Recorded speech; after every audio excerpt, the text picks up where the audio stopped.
Hey guys, how's it going? Let's talk about Smallville. Smallville, season 1 to 3 to be exact. As you know, guys, this is not so much of a review, it's more of a British fan's retrospective thoughts and opinions. Smallville was a television series that aired during the 2000s. I'm only going to talk about season 1 to 3 here. I will get to the later seasons, hopefully later in the year. A few months ago, I wanted to, while I was bored, start watching some of the DC CW programs again, and I just couldn't get back into them. I tried to watch Legends of Tomorrow. I tried to watch The Flash. They just didn't feel the same. And something popped into my head because I had remembered years before that I had seen Smallville just in its repeats on a British television channel called E4, part of the Channel 4 network. And I thought, you know what, let's see what Smallville's all about. And I can tell you guys that the first 3 series of Smallville had me absolutely gripped from moment 1 till the end. I can't wait to continue watching Smallville. Clara or Klarna, is it Lana and Clark, the two love slash, I don't know what you would call it. It's like they're in love with each other, but they are also best friends, so they can't be together because Clark doesn't want to put her in danger. You know, this is basically the early version of Lois Lane, but of course this is Lana Lang, yeah, so Klarna, yeah, is what the fans used to call it back in the day. There is also a few other characters in this that you would recognise from the later series and maybe even from some of the films that have been on as part of the DC universe. There are multiple characters that are featured in season 1 to 3 of Smallville. But what an exceptional series that Smallville was. Like, I don't know about the later series. I don't know where it sort of went off to, but, you know, to know that this got to the double figures of series, it must have been very popular. One of the reasons why I didn't watch this growing up was because I was in my early teens when this came out, because let's be honest, guys, this series is nearly 20 years old. It's almost 2 decades old at this point, or it is almost 2 decades old. I think it was 2002 or 2003 that it first aired. I have to say, though, it's incredible to see that basically Arrow and The Flash and all those programs sort of just picked up where Smallville left off, but they had way more action and the characters were more defined as who they were rather than being younger versions or early incarnations or side characters, etc. Although we did get that in the later series of The Arrow and The Flash. But yeah, you can see really where these comic book TV programs started to take off.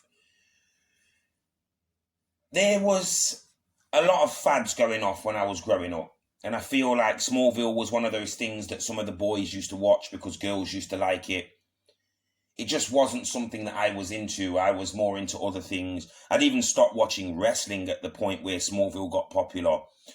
And it always seemed like, and it was in the same category as One Tree Hill, the OC, you know, programs that had led on from 90210 and Dawson's Creek, etc.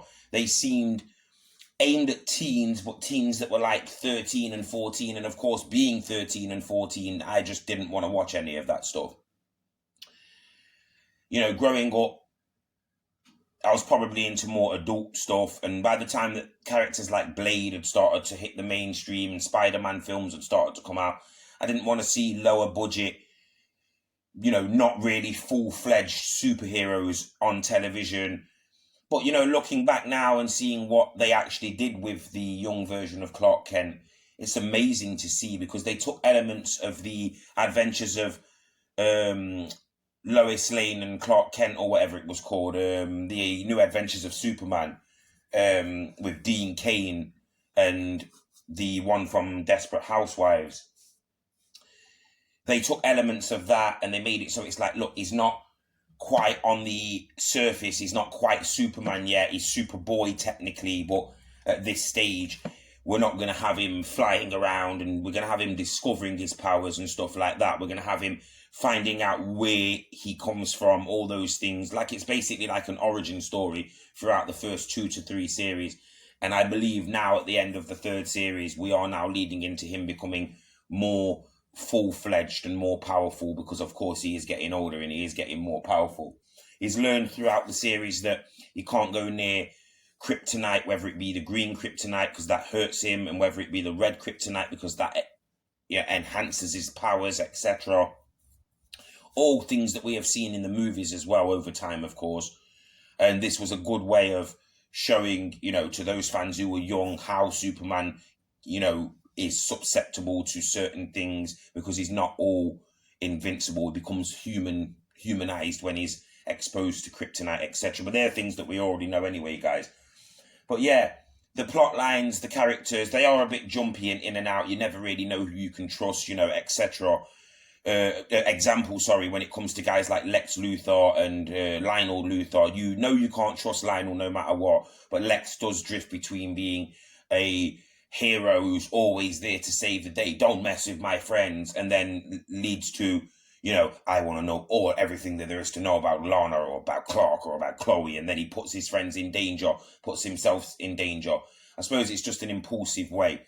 And of course, in this series, they lead to suggesting that Lex may be invincible, because he was exposed to the meteor rocks, because in this world, the Superman plane or spaceship crash landing caused a meteor shower, which gave a lot of the characters in this universe their powers, etc.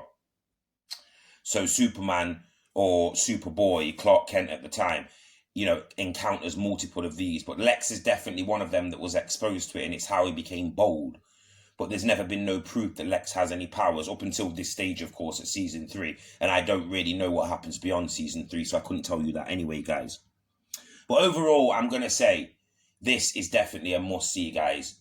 That's why I've spoken at length about this, and it's been a bit of a longer review, and there hasn't been anything up on my channel today because I wanted to get this out there to you guys as soon as possible. I will say for a fact that I will be watching season 4 and 5 and 6, regardless of what they turn out to be. I don't normally research on them before I watch them, so I'm going to go into them open-minded. If you want a rating on this series, I'm going to give it an 8.5 out of 10 for the first 3 series.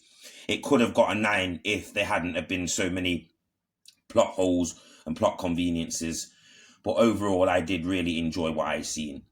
Please check this out, guys. And of course, please like, share, subscribe, and stay tuned for more.